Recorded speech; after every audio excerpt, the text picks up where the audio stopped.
L'année 2023 tire à sa fin. Dans une dizaine de jours, on accueillera 2024.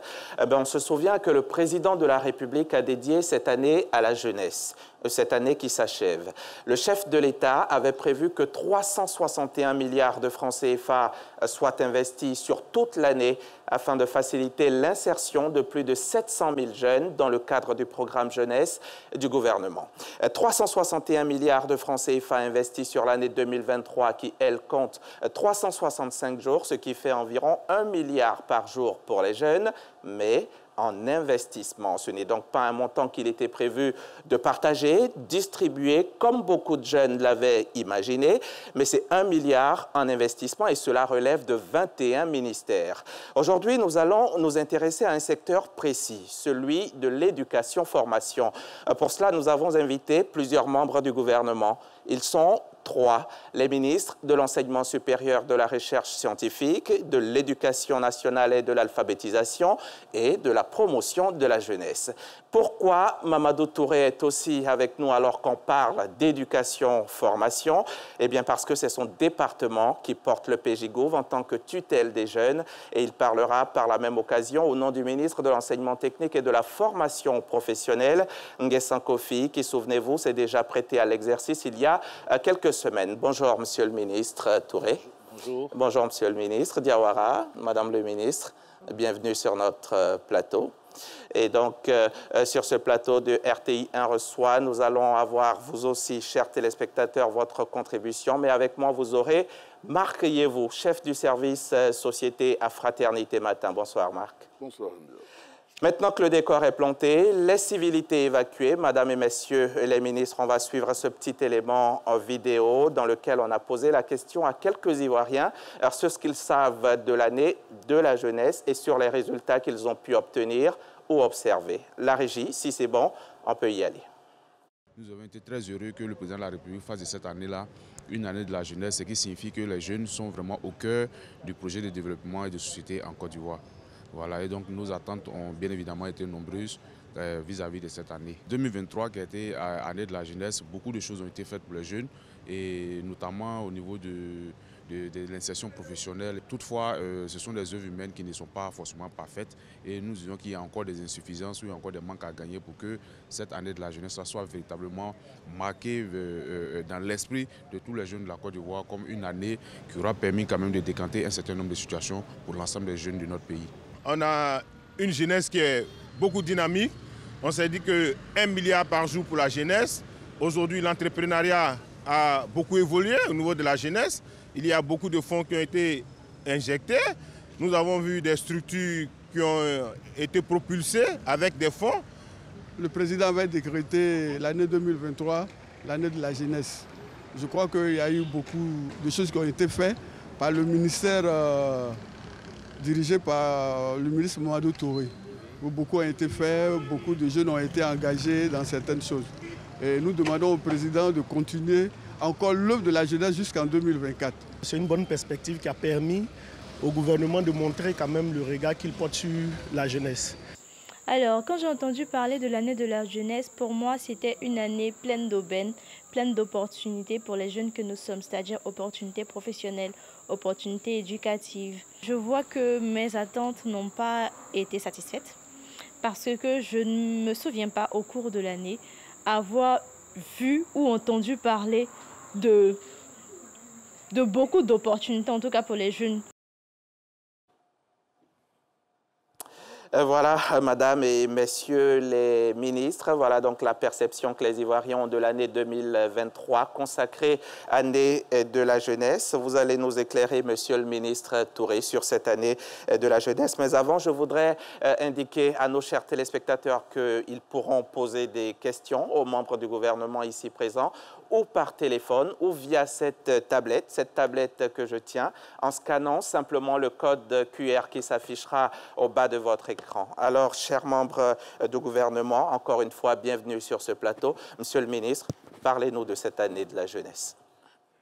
L'année de la jeunesse, c'est d'abord une volonté du chef de l'État qui, rappelez-vous, le 31 décembre dernier, a indiqué qu'il était important de consacrer cette année à la jeunesse en démultipliant les initiatives en faveur des jeunes.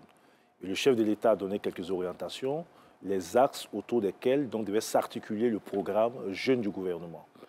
Nous avons travaillé 20e ministère sectoriel sur le leadership du Premier ministre. Nous avons ressorti 3 axes essentiels. D'abord, la formation, l'insertion professionnelle et l'entrepreneuriat pour le premier axe, l'engagement civique et citoyen des jeunes pour le second axe et l'amélioration des conditions d'épanouissement des jeunes pour le 3e axe. Nous avons élaboré un programme Jeunes du gouvernement qui part de la période 2023-2025.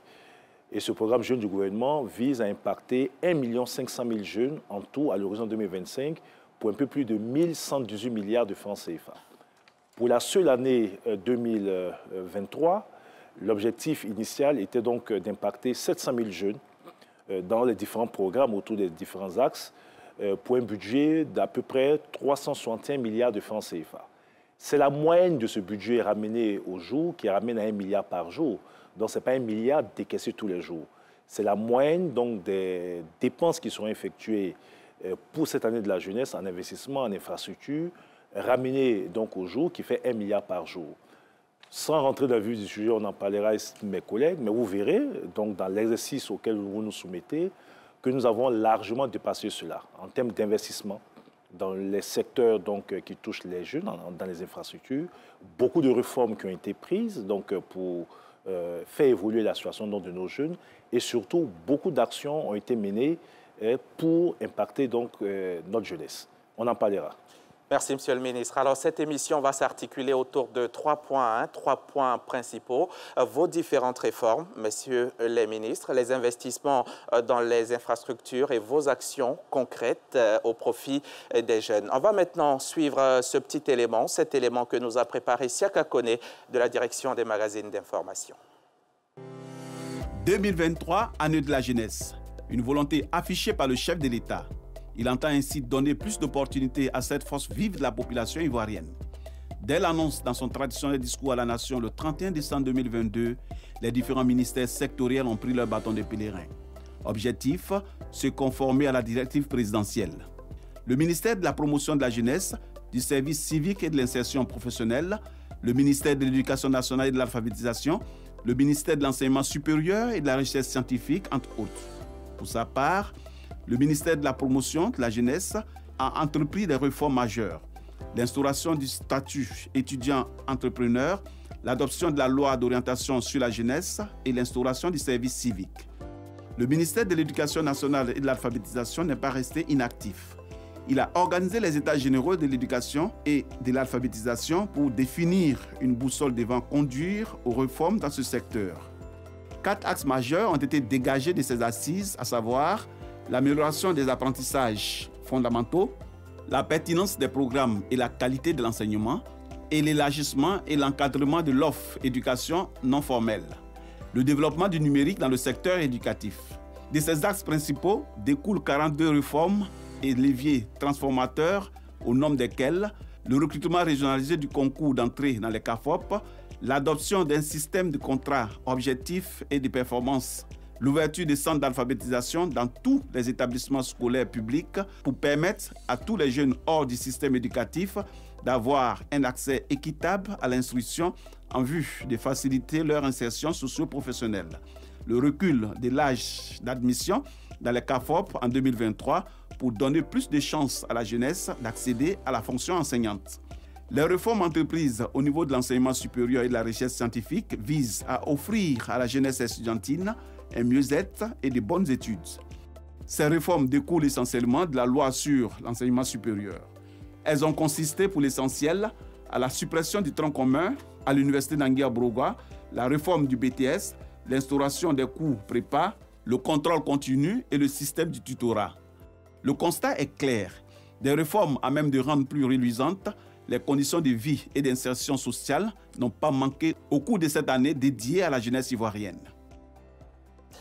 En termes de réforme, Madame le ministre, en termes de réforme chez vous au ministère de l'Éducation nationale et de l'alphabétisation, nul doute que les États généraux de l'Éducation nationale sont en tête de liste. Oui, merci. Merci. Les États généraux de l'éducation nationale et de l'alphabétisation constituent pour le ministère de l'Éducation nationale et de l'alphabétisation la boussole pour la transformation de l'éducation, la boussole pour l'amélioration de la qualité de la formation, la boussole pour l'encadrement des élèves, la boussole pour le renforcement des capacités des enseignants, la boussole pour une école de qualité. Et désormais, on parle d'accès à l'école, on parle de maintien à l'école, on parle d'école obligatoire pour les enfants de 6 à 16 ans. Oui. L'accès à l'école, vous savez que l'éducation, c'est la base. C'est la base. C'est nous qui avons en main le capital humain. C'est nous qui formons le capital humain. Et donc, permettre à des milliers d'élèves d'accéder à l'école. D'où la question de l'accès. Mais pour accéder à l'école, qu'est-ce qu'il faut? Il faut des infrastructures, il faut des enseignants, il faut des outils didactiques, il faut. Et une fois qu'on accède à l'école, on doit maintenant faire en sorte que le maintien se fasse. Donc il y a l'accès, il y a le maintien, éviter que les enfants sortent du système. Donc nous avons tout un programme pour le maintien des enfants dans le système scolaire et il y a également accès, maintien et réussite pour devenir quelqu'un, comme on dit. Donnez-nous quelques ingrédients. Hein. Comment vous allez faire en sorte que la grande majorité ait accès à l'école et comment vous allez les maintenir dans le circuit? Encourager l'accès à l'école, c'est d'abord les infrastructures. Faire en sorte, d'abord, la sensibilisation auprès des parents. Parce qu'il y a certaines zones où ce n'est pas encore... Pour des difficultés socio-culturelles, pour des barrières socio-culturelles, les enfants ne vont pas à l'école. Donc, il y a la sensibilisation auprès des parents pour amener les enfants à l'école. Et la Côte d'Ivoire a décidé, grâce à la politique de scolarisation obligatoire, de faire en sorte que tout enfant entre 6 et 16 ans ait accès à l'école. Accès à l'école, et nous avons donc une série d'infrastructures qui ont été construites pour favoriser l'accès de ces enfants à l'école. Nous avons des cantines, nous avons des bibliothèques, toutes choses pour encourager les enfants à venir à l'école. Et qui parle d'élèves, qui parle d'écoliers, parle aussi d'enseignants, d'instituteurs. L'entrée au CAFOP, l'âge a été revu pour le concours d'entrée au CAFOP. C'était 36 ans, l'âge plafond. Oui. Nous sommes passés à 38 ans. À la faveur de l'année dédiée à la jeunesse, justement, au nom de l'équité, et aussi dans le souci d'accorder beaucoup plus de chance à la majorité, l'âge pour accéder au CAFOP est passé de 36 à 38 ans. C'est une faveur qui a été faite par le président de la République pour donner plus de chance à la jeunesse. Et l'engouement, il y en avait? Vous avez eu beaucoup de gens? L'engouement, il y en avait parce que l'année dernière, c'était 44 000 candidats. Mais quand on a poussé l'âge à 38 ans, c'était plus de 67 000 candidats. Vous voyez la différence? Plus de 67 000 candidats. Et parmi les admis, 1100 sont... Entre 36 et 38. Voilà. D'accord. Et c'est une exception. Aujourd'hui, nous avons tenté de faire venir quelques-uns de ceux-là parmi les admis. Et dans cette salle, parmi le public, il y en a un qui a bénéficié de ce déplafonnement. C'est Kwaku Nguessan Francis. Il est là, on va... D'accord, il a le micro. Présentez-vous, monsieur, et puis expliquez-nous comment cela s'est fait. Bonjour à tous. Je suis Kwaku Nguessan Francis, élève maître au CAFOP supérieur d'Abidjan. Et je voudrais axer mon témoignage sur trois points. Déjà, le premier point, c'est l'appel du président de la République lorsqu'il prenait l'année de la jeunesse. Et ça a été déjà une source de motivation pour moi. Et deuxièmement aussi, il y a eu le plafond de l'âge qui a été rallongé. Moi, j'ai 37 ans et j'étais bloqué. Et lorsque Madame la ministre, dans son appel, a déplafonné, je me suis alors présenté à ce concours. Mais il y a eu encore une autre source de motivation. Ma source de motivation est partie du fait que Madame la ministre a dit que cette année, il n'y a pas de parrainage possible et que tous les méritants à ce prestigieux centre de formation seront donc les plus méritants. Voilà. Et moi, pour me donner de la chance, alors, je m'inscris au cours de préparation. Donc, je me forme. Au premier tour, je suis admis. Ensuite, lorsque je suis admis au second tour, je vais encore m'inscrire à nouveau pour le test psychotechnique. Et voilà qu'au résultat final, je suis admis. Il faut dire infiniment merci au président de la République, infiniment merci à Madame la ministre qui m'a permis d'avoir un emploi. Merci, merci. Kwaku Nguessan Francis, donc, qui a pu bénéficier de ce plafonnement. Tout comme lui, vous allez avoir droit à quelques témoignages dans cette salle qui sont dans le public. Ils ont pu bénéficier de certains programmes du PGGouv 2023-2025. Madame le ministre, dans le reportage précédent, le reportage que nous a présenté Siaka Kone, il y a deux concepts qui m'ont interpellé. Le recrutement régionalisé et le contrat d'objectifs et de performance. Vous pouvez nous expliquer un peu ce que cela signifie? Le recrutement régionalisé, ça fait partie. Tout ce dont je parle aujourd'hui, ce sont des réformes qui découlent de la grande réforme des États généraux. Voilà, des États généraux de l'éducation nationale et de l'alphabétisation. Le recrutement régionalisé, c'est faire en sorte que désormais, nous puissions juguler la question des déficits. On constate qu'il y a engorgement, il y a de nombreux enseignants par endroit, notamment en milieu urbain, autour des grandes villes. Et puis en milieu rural, il y a déficit. Alors désormais, avec le recrutement régionalisé, on passe le concours dans la zone qu'on aura choisie et en fonction des places, en fonction du nombre de places, on est recruté et on reste dans la zone choisie. Quelques années. Quelques années, au moins 10 ans. Quand on a fini sa formation, on donne le district des Savanes. Et si je suis admise au concours à Korogo, je vais travailler à Bundiali, je vais travailler à Ferke, et ainsi de suite. Mais pour que je sorte de ce district, il faut un minimum de 10 ans. C'est pour vraiment nous aider à régler les questions de déficit. D'accord. D'enseignants. Allez-y maintenant avec le contrat d'objectifs et de performance. Et le contrat d'objectifs et de performance, ça c'est vraiment pour la qualité. Nous sommes dans une école, nous avons opté pour l'école de qualité. Et donc, c'est un outil de gouvernance. Faire en sorte, nous avons 41 directions régionales de l'éducation nationale et de l'alphabétisation. Donc, chaque directeur régional qui signe le contrat de performance s'engage à obtenir des objectifs. Et quand les objectifs ne sont pas atteints, ben, on perd son poste et on est sanctionné. D'accord. Marquez-vous.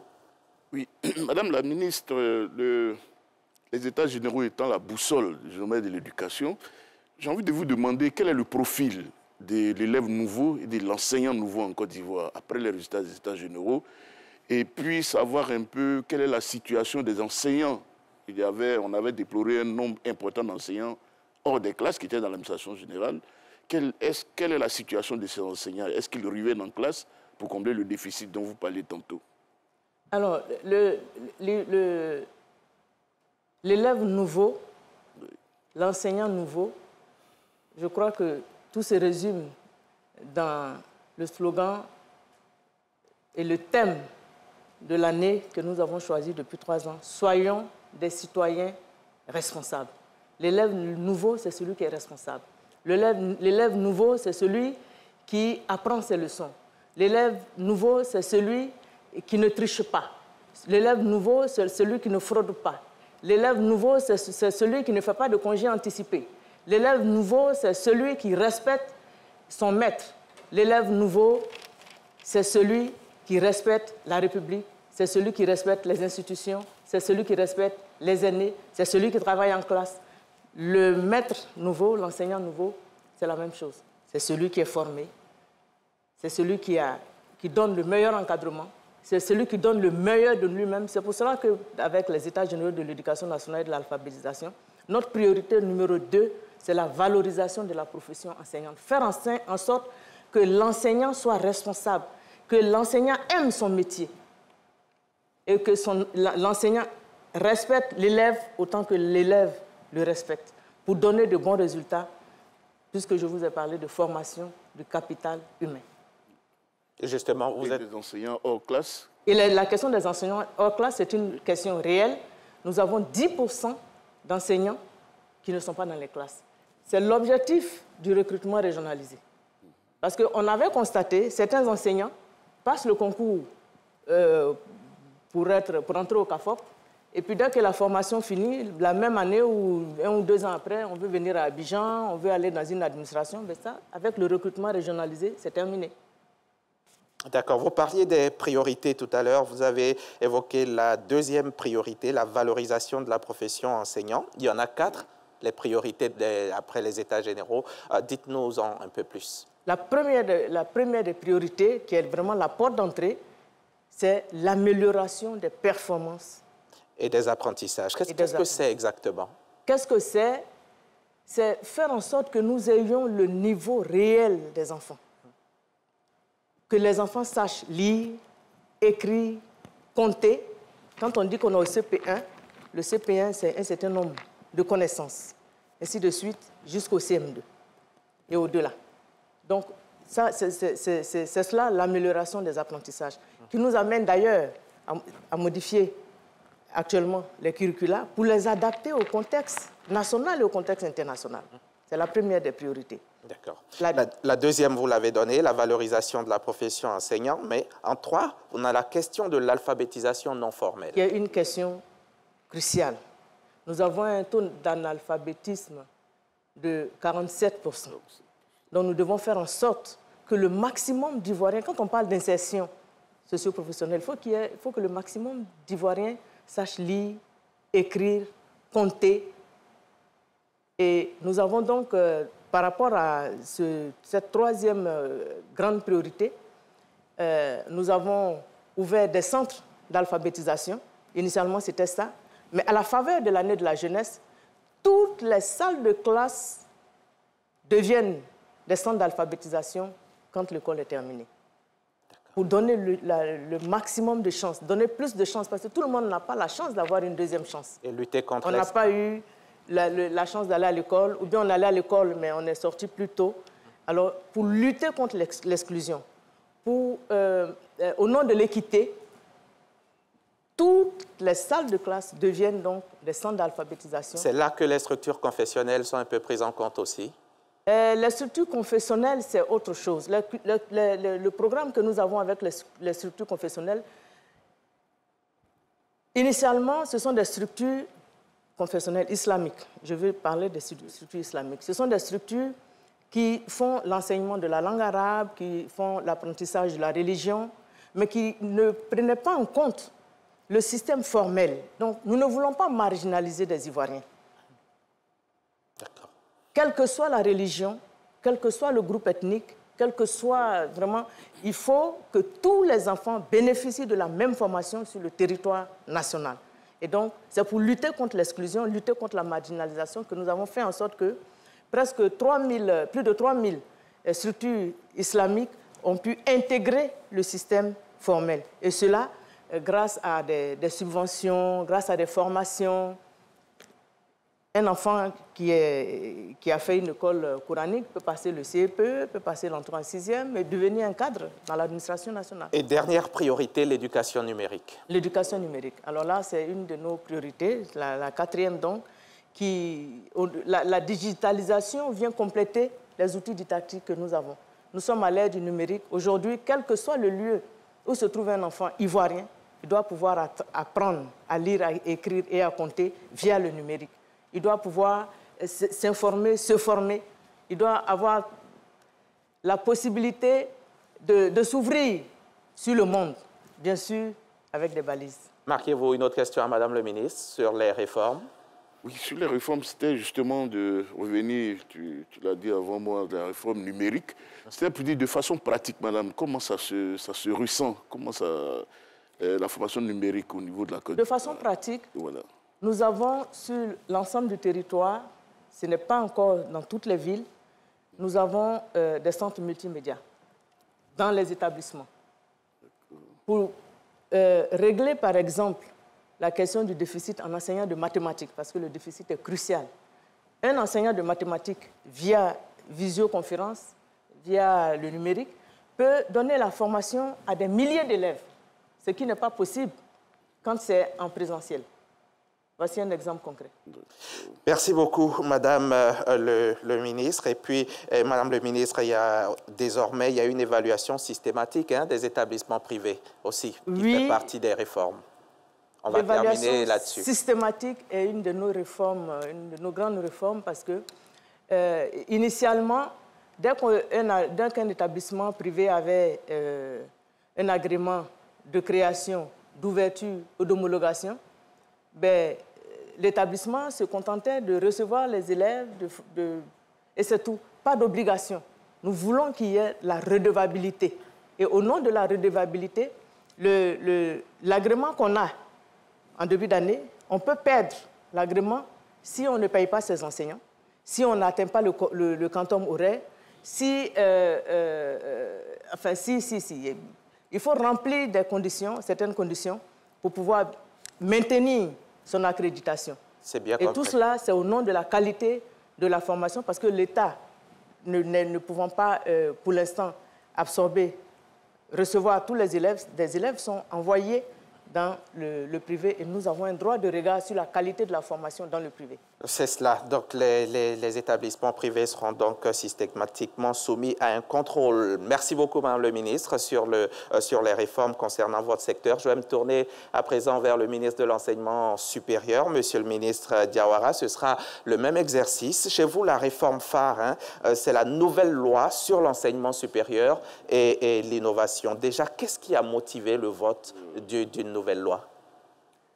Merci pour la question. Effectivement, depuis le 22 mai 2023, nous avons une nouvelle loi, numérotée d'ailleurs loi numéro 2023-429, donc du 22 mai 2023, portant sur l'enseignement supérieur, la recherche et l'innovation.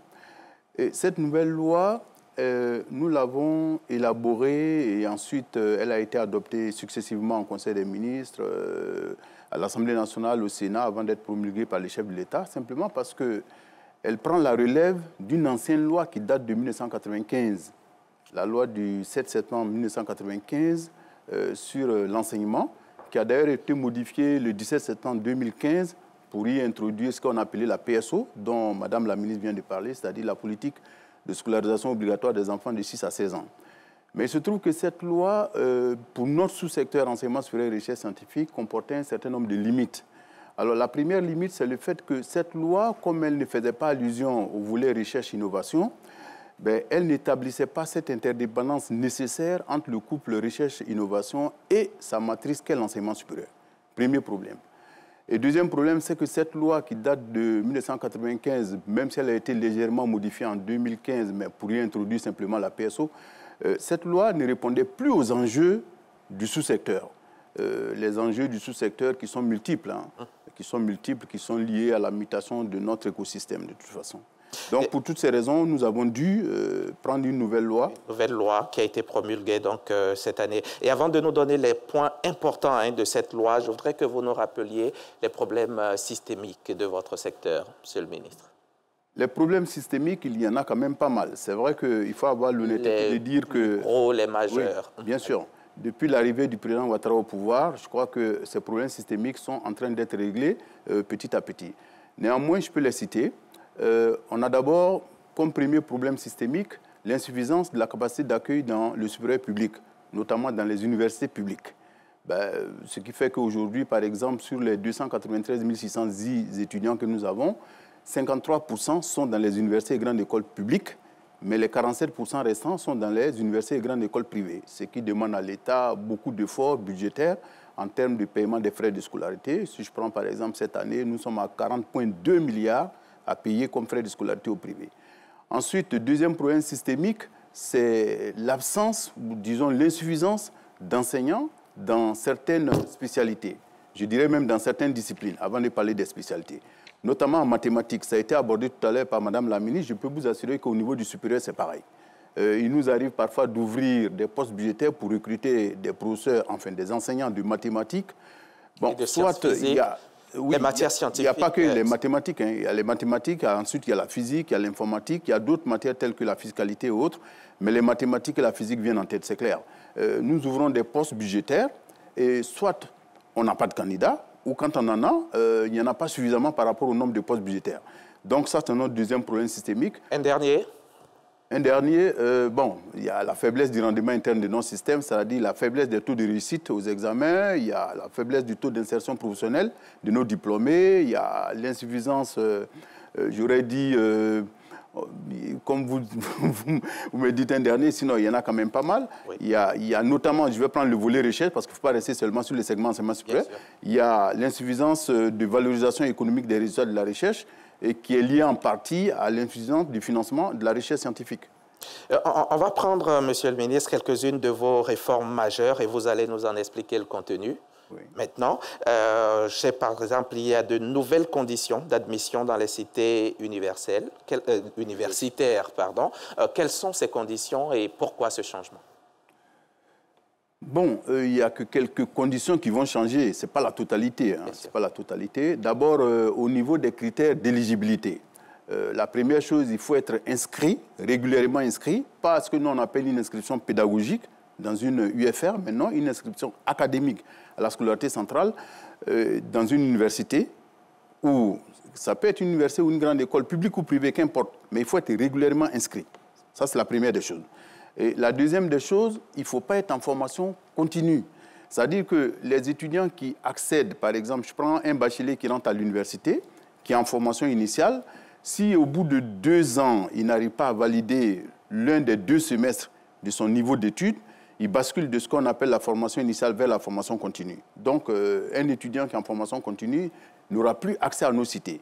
Parce qu'il faut éviter quand même d'accorder une prime, j'aurais dit, à la médiocrité.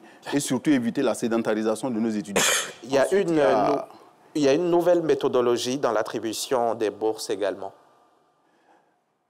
Bon, OK. Une nouvelle méthodologie, non. En fait, il faut que ce soit clair. Hein. Ce qui se passe, c'est que par le passé, si on prend par exemple les bourses hors Côte d'Ivoire, il se trouve qu'il y a des étudiants qui étaient en licence 1, en bachelor et autres, qui avaient accès à la bourse. Et nous avons mis un terme à cela. C'est clair, la bourse, c'est uniquement pour les masters 1 et 2 et pour les doctorats 1, 2, 3. Pour tout ce qui est bachelor, ou si vous voulez licence 1, licence 2, licence 3, vous ne pouvez avoir que le secours financier. Vous ne pouvez pas être éligible pour la bourse. Donc, c'est de nouvelles dispositions que nous prenons tout simplement. Le BTS, il va subir une réforme en profondeur même. Actuellement, nous sommes à 33 filières, je crois, Monsieur le ministre. Exactement. Et pourtant, elles ne sont pas toutes utiles. Bien sûr. Bon, le mot utile, bon, je ne vais pas quand même utiliser le mot utile, mais disons qu'il y en a qui ne sont pas porteuses en termes d'emploi, tout simplement. Effectivement, on a 10 filières tertiaires et 23 filières industrielles, mais il se trouve que certaines filières ne sont pas porteuses en termes d'emploi. C'est-à-dire que le taux d'insertion professionnelle des diplômés sortant de ces filières-là est très, très bas. Alors donc, du coup, nous avons demandé à réformer notre BTS, tout simplement. Et actuellement, sur le financement de la Banque mondiale via ce que nous on appelle le PADES, c'est-à-dire le projet d'appui au développement de l'enseignement supérieur, nous sommes en train de réformer le BTS. Et cela consiste à faire quoi? D'abord à regarder les 33 filières, on fait un diagnostic, on regarde les filières qui ne sont pas porteuses d'emploi, on va les supprimer tout simplement. Quant aux filières qui sont porteuses d'emploi, attention, le fait n'est pas de dire, il ne suffit pas de dire qu'elles sont porteuses d'emploi et puis basta. Non, on va regarder les curricula et on va réviser les curricula de ces BTS-là simplement pour faire en sorte que le profil de formation acquis au terme du BTS soit en adéquation avec le profil de compétences recherchées sur le marché de l'emploi. Donc voilà en quoi est-ce que ça va consister. Et d'ailleurs, cela va se faire en accord avec le partenariat, notamment les 13 branches professionnelles. C'est ça. Et la question s'étend un peu aussi au niveau des universités, hein, avec une révision des curricula. Exactement. Et actuellement, nous avons un financement du CDD, le contrat de désendettement et de développement avec l'AFD français. On a, sur les 13 branches professionnelles, il y a 3 qui sont actuellement en restructuration de curricula, via donc, comme je l'ai dit, le financement CDD avec le CNAM de Paris, le Conservatoire national des arts et métiers de Paris, en coordination d'ailleurs avec l'INPHB de Yamoussoukro. Donc on va finir de réviser les curricula dans ces 3 branches professionnelles et après, on va généraliser sur les 10 autres. Donc, c'est un processus qui est en cours. L'idée, comme je l'ai dit tout à l'heure, c'est de faire en sorte que le profil de formation soit débouche sur un profil de compétences qui est en adéquation avec ce qui est recherché sur le marché de l'emploi. Tout ça pour faire en sorte que nos diplômés puissent s'insérer facilement sur le marché de l'emploi. Le secteur de la restauration, lui aussi, a subi une réforme, a connu une réforme. Ce n'est pas tant une réforme, ce n'est pas une réforme en tant que telle. Ce qui va se passer, c'est que nous, à un moment donné, on a estimé que dans les restaurants universitaires, certains plats sont de qualité, j'aurais dit, pas élevée. Alors, on s'est dit qu'il faut faire en sorte que les étudiants qui vont dans les restaurants universitaires aient des plats de qualité. Mais le problème, c'est que cela aurait nécessité une augmentation de la subvention étatique accordée pour la restauration. Mais il se trouve que les contraintes budgétaires sont telles qu'il faut faire très attention parce qu'aujourd'hui, par exemple, si je prends le bilan de 2023, nous sommes à 16 72 000 à peu près plats servis pour une subvention qui est aux alentours de 8 milliards. Alors donc, il ne faut pas pousser trop loin le bouchon parce qu'on est dans une période de contraintes budgétaires. Alors ce qu'on a fait, c'est qu'on va trouver un mécanisme interne pour faire de l'économie sans avoir à aller demander une rallonge budgétaire au ministre en charge du budget. Et cette économie va nous permettre d'augmenter la subvention sur les plats servis aux étudiants et donc augmenter la qualité des plats. Donc tout est une question j'aurais dit, d'astuce interne. Voilà. Ça marche. Marquez-vous si vous avez une question avant qu'on parte retrouver Régis Kofi. Monsieur le ministre de l'Enseignement supérieur, dans vos réformes, il figure en bonne place la limite des échecs, en fait, la lutte contre les échecs. D'où les cours de remise à niveau avant les études universitaires. Cela m'amène justement à embrayer sur la question du tronc commun qui a été supprimé. Vous avez supprimé le tronc commun. Il y avait quel besoin à supprimer le tronc commun? Et la deuxième chose, les étudiants qui étaient déjà en situation de tronc commun, que sont-ils devenus après la prise de la décision? Merci pour la question. Je crois que je l'avais déjà expliqué, mais comme on le dit chez nous, la répétition est une vertu pédagogique. Alors, ce qui se passe, c'est que le tronc commun, effectivement, existe depuis l'année universitaire 1993-1994. Mais au constat, on s'est rendu compte d'un certain nombre de problèmes systémiques. Alors, le premier problème, c'est que le taux d'échec était très, très, très élevé au niveau du tronc commun, ce qu'on appelle des PSS, École préparatoire aux sciences de la santé. Le taux de réussite était très bas. Moi, je prends par exemple l'année 2020-2021, on a eu un taux de réussite de 13,46%, ce qui est énorme en termes de gâchis de ce que nous on appelle les années étudiantes, donc en termes de déperdition du financement étatique. Et sans oublier que cela même, la deuxième chose que je vais évoquer, explique en partie la première dont je viens de parler. La qualité de la formation laissait à désirer, dans la mesure où vous voyez 2400 étudiants, même si vous les scindez en deux amphis, pour des amphis qui ont une capacité d'accueil d'environ 1000 étudiants, autant dire que les amphis étaient très bondés. Et du coup, vous avez certains étudiants qui sont obligés de s'asseoir dans les allées ou d'être debout derrière, et dans des conditions compliquées. Du coup, évidemment, cela a un impact négatif sur l'apprentissage. Deuxième volet donc de sa question, que vont-ils devenir, ceux qui étaient encore, qui étaient encore dans le circuit? Bon, enfin, je signale que sur la première question, il y a quand même d'autres raisons qui ont motivé la suppression de l'EPSS. Voilà, notamment, je l'ai dit tout à l'heure, la faiblesse du taux de réussite, les conditions d'études qui n'étaient pas bonnes. Et le grand nombre d'étudiants dans les salles. On n'arrivait pas à faire des travaux dirigés ni des travaux pratiques, ce qui est de nature quand même à dégrader la qualité de la formation, parce que c'est une formation scientifique. S'il n'y a pas de TD, il n'y a pas de TP, évidemment, ça a un impact négatif sur l'apprentissage. Et sans oublier les conditions catastrophiques dans lesquelles les étudiants étudiaient, j'en passe. Alors, qu'est-ce qu'ils deviennent, ceux qui ne sont pas admis au concours de l'EPSS cette année? Mais on leur a offert maintes possibilités, maintes possibilités. La première possibilité, c'est simple, c'est que les universités, les autres universités publiques, on leur a accordé un certain nombre de places. Donc vous avez certains étudiants qui ont pu aller, par exemple, à l'université Félix-Houphouët-Boigny, soit à l'UFR Sciences Éco, soit à l'UFR Biosciences. Il y en a qui sont restés à l'université Nangui-Abrogoua, par exemple, à l'UFR Sciences de la Nature. Et sans oublier que d'ailleurs, pour ceux qui ont échoué, je signale qu'il y a une partie, notamment 140, que nous avons choisi comme redoublant à l'EPSS, s'ils ont le bac 2022, parce que comme là-bas, il n'est pas question de faire de la formation continue. Et donc, on leur a trouvé des points de chute dans les différentes universités publiques. Ils n'ont pas été abandonnés en cours de chemin. Merci, Monsieur le ministre. On va retrouver Régis Kofi qui a 2-3 petites questions pour Monsieur le ministre de la Promotion de la Jeunesse et Madame le ministre de l'Éducation nationale. Régis Kofi, c'est à vous. Bonsoir à tous, merci de nous rejoindre. Monsieur Franck Kwasi à Korogo nous fait remarquer que l'an dernier, le ministre en charge de la jeunesse a annoncé l'ouverture de plusieurs centres de services civiques. On devrait en avoir 14 cette année. Qu'en est-il? Et quels sont les changements que ces centres ont apportés aux jeunes? 1 milliard par jour pour la jeunesse, annoncé par le président de la République. Quelle part pour la formation? Et au-delà de tout, comment voir les traces de cette somme? C'est la question de Mme Dosso-Fanta. Monsieur Annie Joël nous appelle de Yamoussoukro. Sa question adressée à Mme la ministre de l'Éducation nationale sur 1 milliard. Qu'est-ce qui a été fait pour le primaire? Il nous apprend qu'en tant qu'enseignant, il n'a pas constaté grand changement, Madame la ministre. Et puis, une dernière question qui vient de nous parvenir. Les centres d'animation d'alphabétisation sont-ils subventionnés? La question est de Monsieur Kanté Timoko à Boaké. Voilà, c'est tout pour cette première vague. Monsieur le ministre de la Jeunesse, c'est clair que parmi toutes ces questions, il y en a qui allaient être abordées dans d'autres axes de notre émission. Mais allez-y, les questions vous sont posées. Non, moi, je vais quand même revenir sur les réformes. Au niveau et en lien avec la question qui a été posée, nous avons une réforme importante sur le service civique. C'est la loi sur le service civique. Et de cette loi a découlé, donc, en juin 2023, le décret sur le service civique.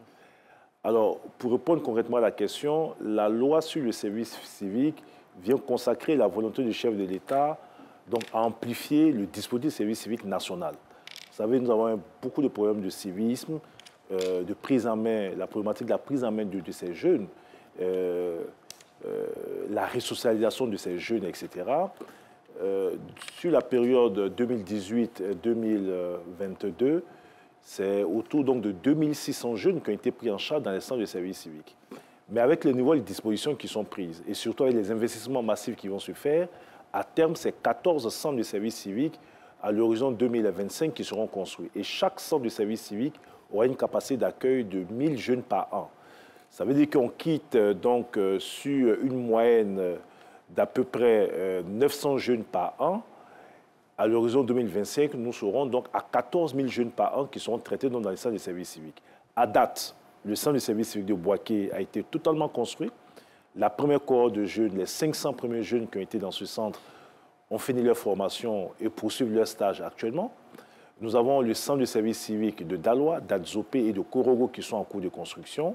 Et donc, les 10 autres centres de service civique seront donc construits donc, cette année, enfin, en 2024. Ce qui fera qu'au plus tard, donc fin 2024, nous aurons les 14 centres de service civique avec 14 000 jeunes pris en charge donc, par an. D'accord. Autre question à Madame le ministre, cette fois l'enseignant qui dit n'avoir pas vu beaucoup de choses durant cette année. Mais pour l'année 2023, l'enseignant du primaire ne peut pas dire cela dans la mesure où la première grande action qui a été menée par le président de la République en faveur de la jeunesse pour l'éducation de base pour le primaire, c'est 2000 postes supplémentaires pour le CAFOP. 2000 postes supplémentaires pour le CAFOP, qui est le centre qui nous permet de former des élèves maîtres, former donc des enseignants qui vont s'occuper de notre capital humain. Il y a donc ces 2000 postes. Il y a également les renforcements de capacités par rapport à la pédagogie, par rapport aux évaluations, par rapport à la gouvernance. Tout ça, ce sont des formations, des actions concrètes qui sont concrètes, qui sont menées Nous allons y revenir plus longuement tout à l'heure. Nous allons y revenir vraiment plus longuement dans un autre pan de cette émission.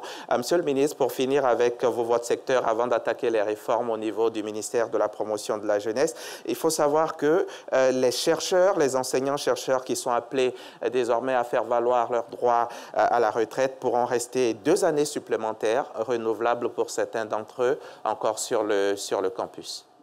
Effectivement, il s'agit de l'une des dispositions, j'aurais dit phare pour les enseignants, chercheurs et chercheurs, de la nouvelle loi sur l'enseignement supérieur, la recherche et l'innovation. En ce sens que dans 2 articles de cette loi, il est dit que les enseignants chercheurs d'un côté et les chercheurs de l'autre, qui sont admis à faire valoir leur droit à la retraite, peuvent éventuellement demander à rester dans notre dispositif. Mais attention, une chose est de demander, mais une autre chose est que l'institution d'attachement accepte de les garder en sachant qu'elles en ont encore besoin. Et avec argument, en ce moment, l'institution envoie un dossier au ministère avec une argumentation à l'appui. Et en ce moment, le ministère, si le ministère juge recevable l'argumentation qui est déployée, en ce moment, le dossier est transmis au comité restreint, ainsi de suite. Alors, ce qui se passe donc, que l'enseignant soit de rang A ou de rang B, il peut donc bénéficier de 2 années complémentaires en restant dans le dispositif. Mais ces 2 années, cette période de 2 ans n'est renouvelable que si l'enseignant est de rang A. S'il est de rang B, il ne peut bénéficier que de 2 ans. S'il est de rang A, ça peut être renouvelé. Mais évidemment, c'est pour les matières là où il y a vraiment besoin. Je vous signale que cette année, par exemple, il y a 56 demandes que nous avons reçues. Il n'y a que 14 qu'on a validées. Donc évidemment, en tête, c'est ceux qui sont enseignants en maths ou en physique. Voilà, c'est clair. Merci, Monsieur le ministre. Et puis, on va donc s'adresser à présent au ministre de la Promotion de la Jeunesse. Maquillez-vous avec ta permission. Sans oublier, hein, Monsieur le ministre de l'Enseignement supérieur, que les étudiants doivent désormais s'attendre à des devoirs, des interrogations, comme au lycée. C'est une de vos réformes. Un petit mot là-dessus avant qu'on passe. Oui, cela est fait simplement pour que le rendement interne de notre système, c'est-à-dire les taux de réussite, soit élevé, parce que je peux vous assurer que parfois nous avons des taux de réussite qui sont très bas dans nos universités publiques. Simplement parce que quand l'étudiant atteint la fin des cours d'un semestre pour aller composer une seule fois, un accident de parcours peut arriver et puis c'est la catastrophe au niveau des résultats. Donc nous avons institué un contrôle continu avec des interrogations écrites pendant les travaux dirigés qui vont compter pour 10%, des devoirs de week-end qui vont compter pour 30% et l'examen de fin de semestre qui va compter pour 60%. Merci, Monsieur le ministre. Monsieur le ministre Diawara, il y a aussi le statut de l'étudiant entrepreneur qui est mis en œuvre conjointement par votre ministère et le ministère de M. Mamadou Touré. Expliquez-nous cela, Monsieur le ministre. Écoutez, c'est une réforme importante entreprise par nos 2 départements ministériels. L'idée, c'est d'inculquer l'esprit d'entrepreneuriat chez les jeunes dès les premières années d'études universitaires. Donc, en lien avec mon collègue Diawara, nous avons instauré donc cette réforme,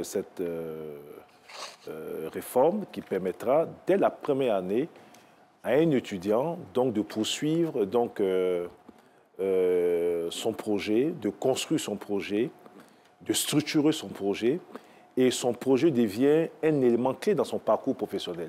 De telle sorte que le jeune n'attend plus de finir ses études avant de se lancer dans l'entrepreneuriat, mais dès l'entame de ses études, le jeune est encadré et est formé en termes d'accompagnement vers l'entrepreneuriat. Et bien évidemment, ce jeune aura accès donc, à tous les guichets qui sont mis en place par le gouvernement pour bénéficier donc, de financement à la fin de ses études. Et vous également, dans votre département, il est question d'une loi, la loi de l'orientation sur la jeunesse. C'est une loi importante. Vous savez, c'est la première loi de ce genre. Hein. Nous avions des lois sur les associations, nous avons des textes, des décrets arrêtés. Aujourd'hui, toutes les questions qui touchent les jeunes se retrouvent dans une loi qui traite la question de la jeunesse sur toutes ses dimensions. Éducation, formation, emploi, participation des jeunes, à la chose publique, représentation des jeunes dans les instances de prise de décision, la protection des jeunes, le devoir des jeunes, la nécessité par exemple pour des jeunes donc de consacrer une partie de leur temps à des actions communautaires en faveur donc, de leur pays, etc. Donc cette loi d'orientation est une innovation, donc fait partie des textes majeurs qui ont été adoptés en cette année de la jeunesse. Au niveau du service civique, il y a également des nouveautés, hein, mais vous en avez parlé. Vous avez parlé des nombreux décrets qui ont été pris dans ce sens. Et puis au ministère de l'Enseignement technique, il y a eu également des réformes. Je pense entre autres à la réforme sur le parcours de la formation professionnelle. Oui, d'abord il y a la loi sur l'enseignement technique, mais il y a aussi le décret relatif au CQP, qui est donc le certificat de qualification professionnelle, qui permet donc de sanctionner des études de certains jeunes.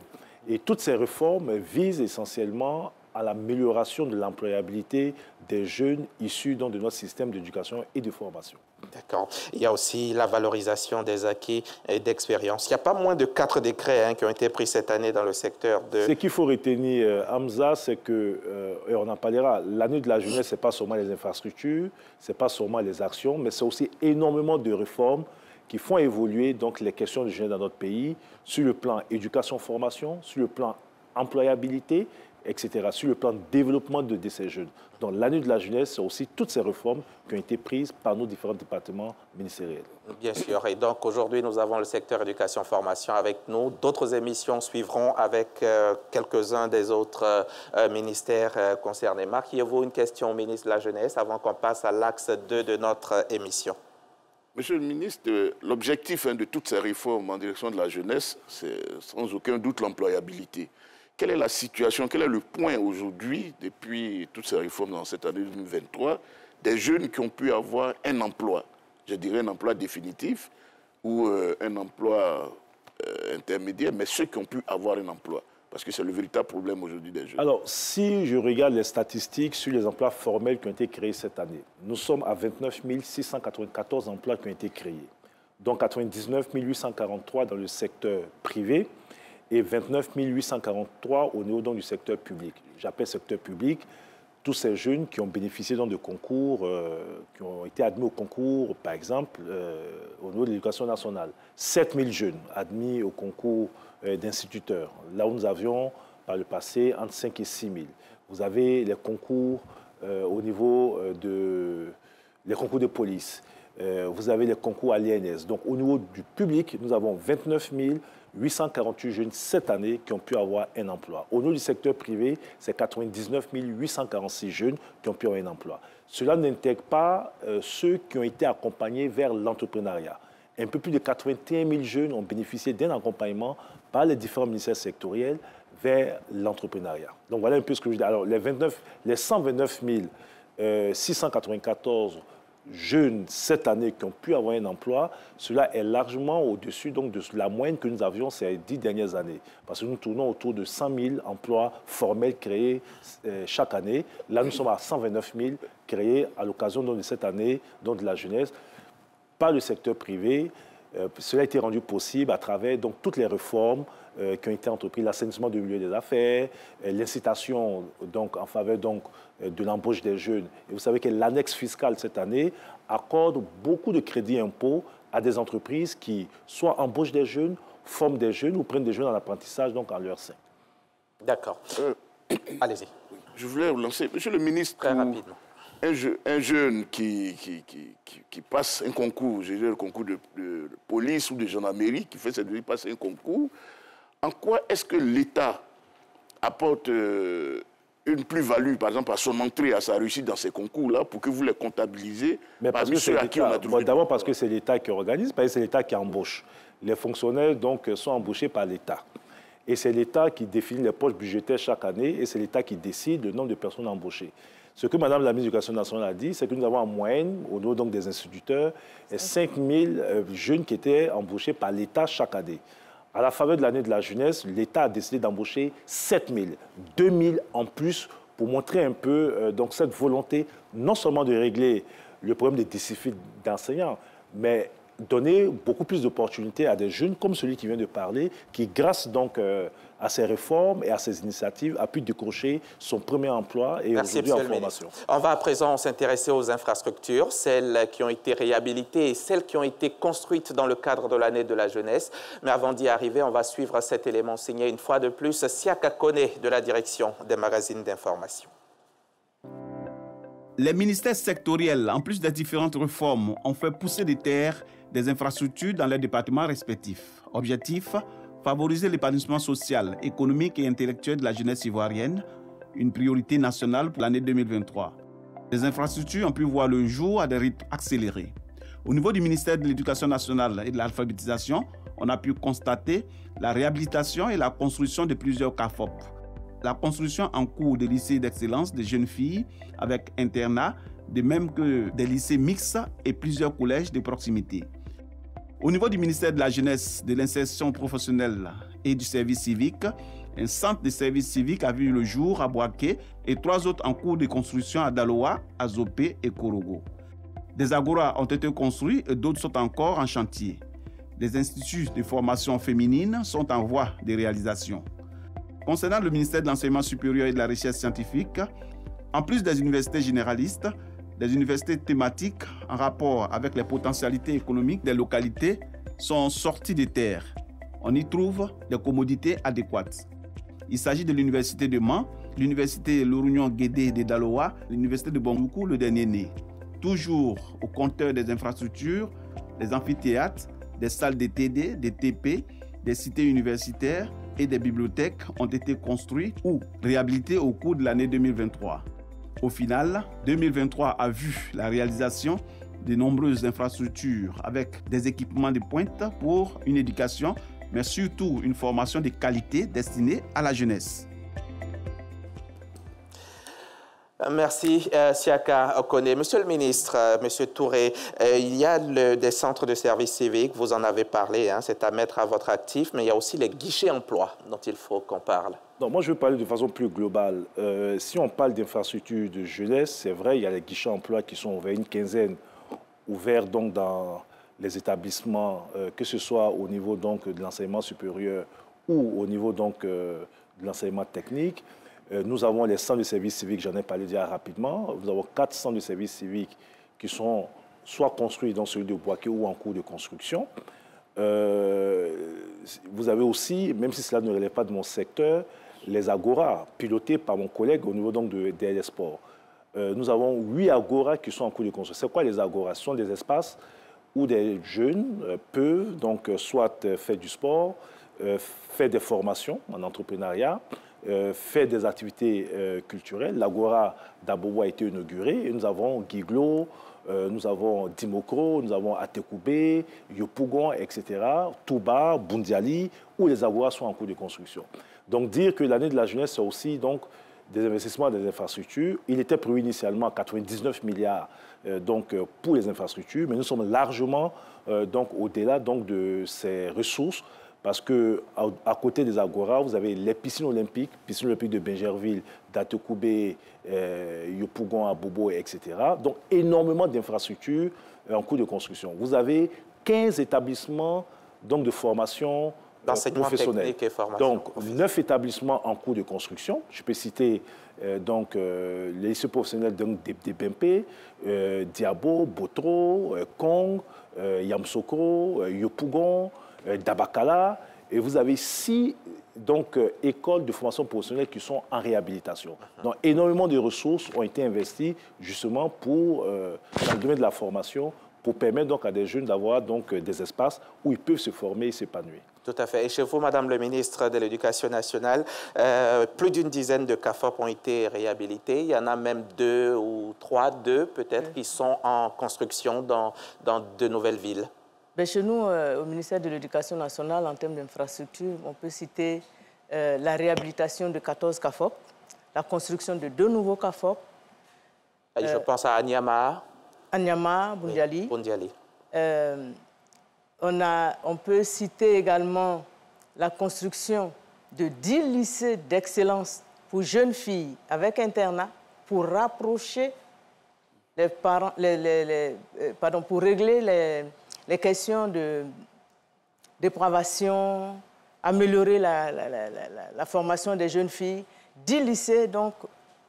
Des lycées d'excellence. D'excellence pour jeunes filles avec internat. C'est une politique que vous êtes en train de développer. C'est une politique. Ici, j'insiste vraiment sur les lycées d'excellence parce que quand on regarde l'histoire de la Côte d'Ivoire, en 50 ans, on avait seulement 4 lycées d'excellence pour jeunes filles avec internat. Je pense à Sainte-Marie, Mami Adjoa, Mami Fété et puis Yopougon. Yopougon, voilà, c'est les 4.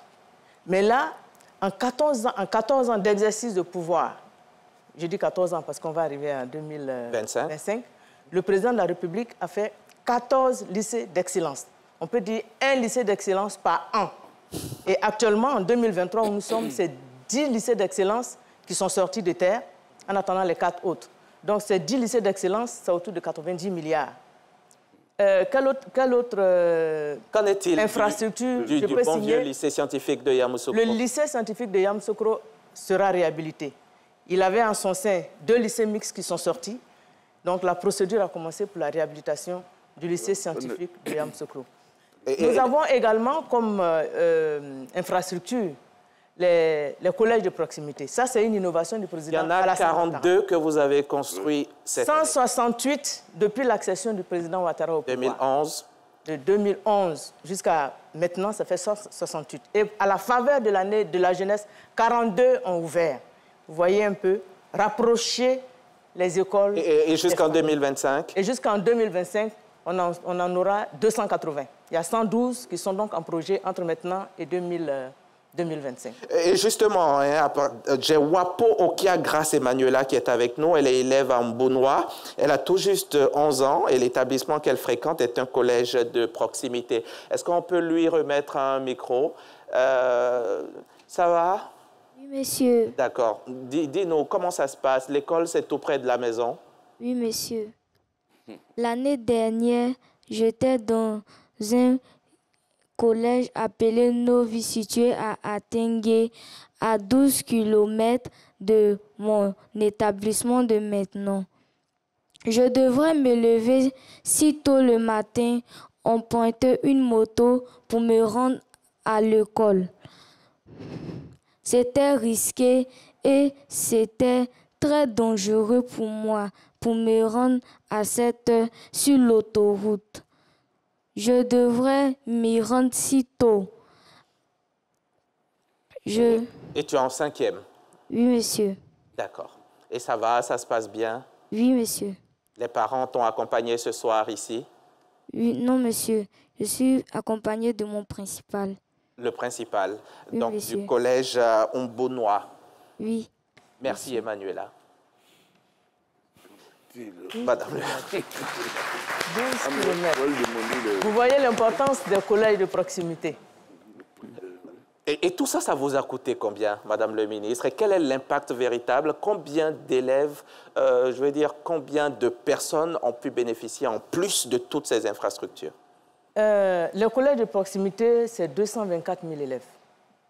224 000 élèves.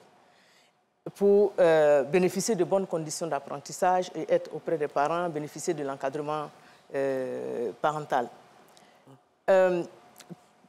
Toutes ces infrastructures que je viens de citer, réhabilitation du lycée scientifique de Yamoussoukro, construction de 10 établissements d'excellence. 10 lycées d'excellence pour jeunes filles, 42 collèges de proximité. Hormis les bibliothèques, hormis les cantines, nous en sommes à 200 milliards.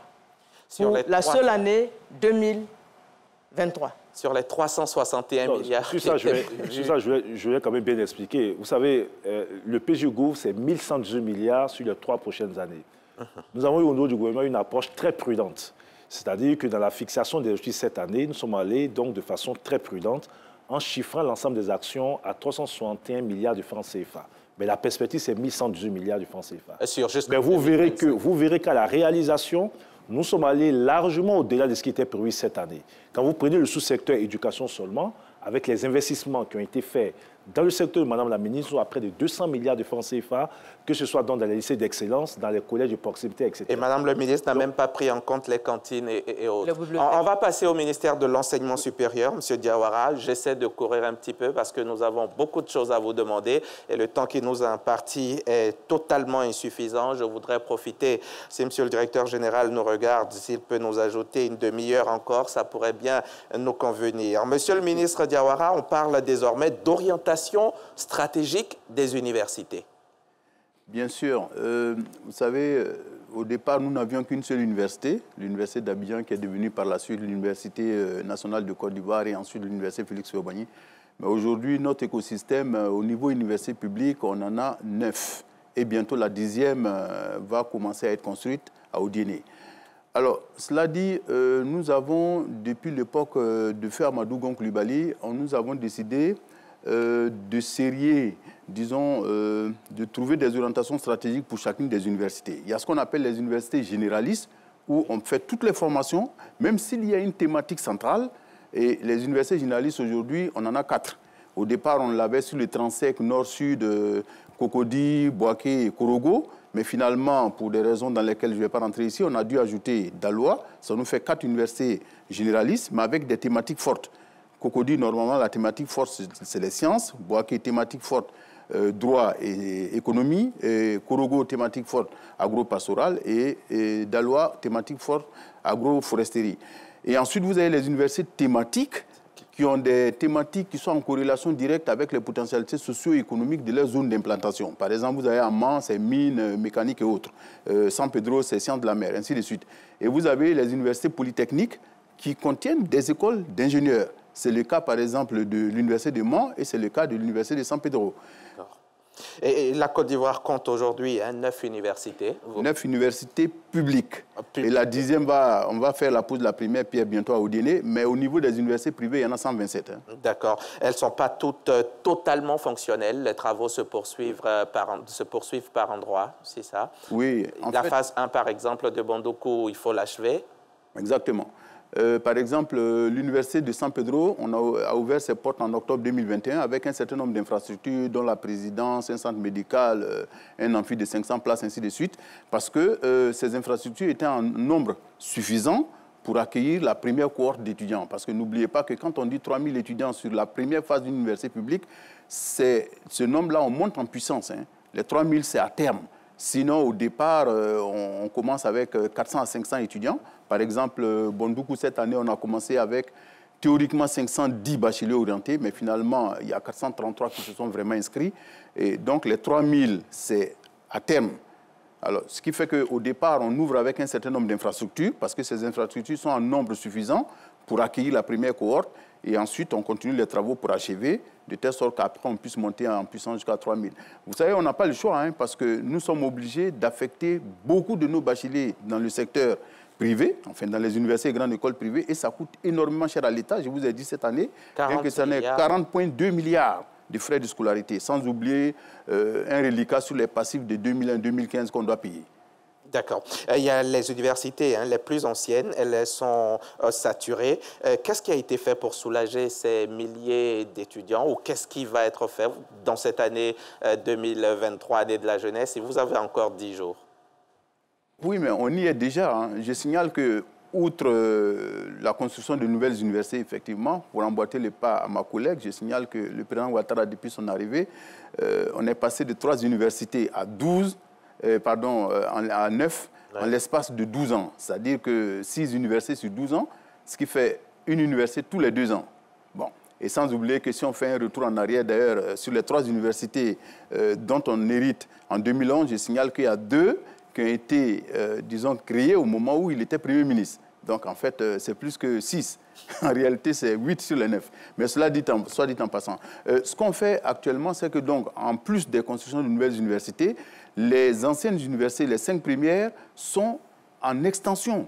Il y a ce qu'on appelle le programme d'investissement 2017 qu'on a arrêté à l'époque avec Feu Amadou Gon Coulibaly, qui est en cours actuellement, qui consiste à construire des amphithéâtres de 530 places, des salles de TD au départ, on voulait faire des salles de TD de 60 places, mais finalement, on en a fait de 120 places, des salles de TP de 60 places, des bureaux pour enseignants, des scolarités, des résidences universitaires. Par exemple, actuellement, nous sommes en train de construire une résidence universitaire de 1200 lits à Daloa, à 6 unités près, et de 2400 lits à Korogo, à 12 unités près.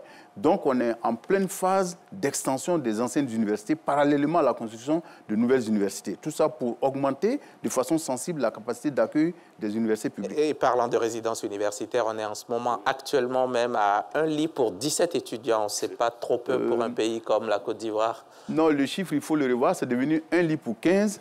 C'était pour 17, mais comme les cités d'Abobo 1 et 2 sont achevées, c'est achevé et on avait un problème d'étanchéité qui a été réglé. Donc, le processus d'admission d'étudiants dans ces 2 cités a démarré depuis le lundi.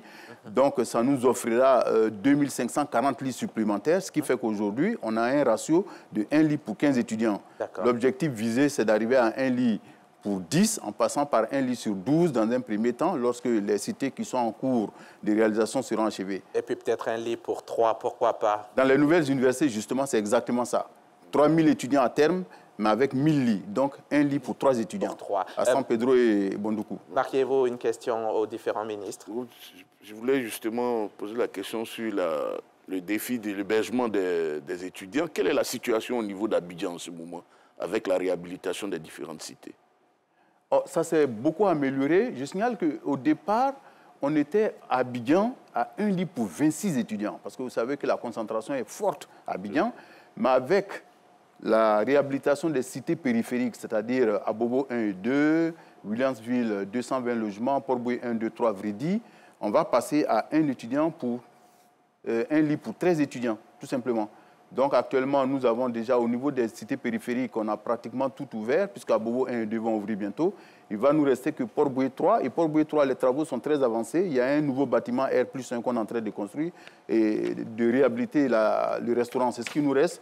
Et après, on ouvre Port-Boué 3. Tout ça vous a coûté combien, vous, au ministère de l'Enseignement supérieur, dans cette année 2023? Ça dépend. Si vous prenez l'université, commençons par l'université de San Pedro. L'université de San Pedro, c'est 85 milliards hors taxes, hors douane. Mais c'est en PPP, hein, en partenariat public-privé, avec un loyer que l'État paye chaque fin du mois, enfin chaque année. On doit payer sur 14 années. Cette année, déjà, on a payé le loyer à 13 milliards. Ensuite, vous avez l'université de Bondoukou, c'est 83,7 milliards. Bon, donc, une fois que les travaux seront achevés, là également, on va se mettre dans le processus de paiement. Maintenant, pour le programme 2017 dont j'ai parlé tout à l'heure, qui a été concocté depuis le temps d'Amadou Gon Coulibaly, paix à son âme, ça fait en tout 170 milliards.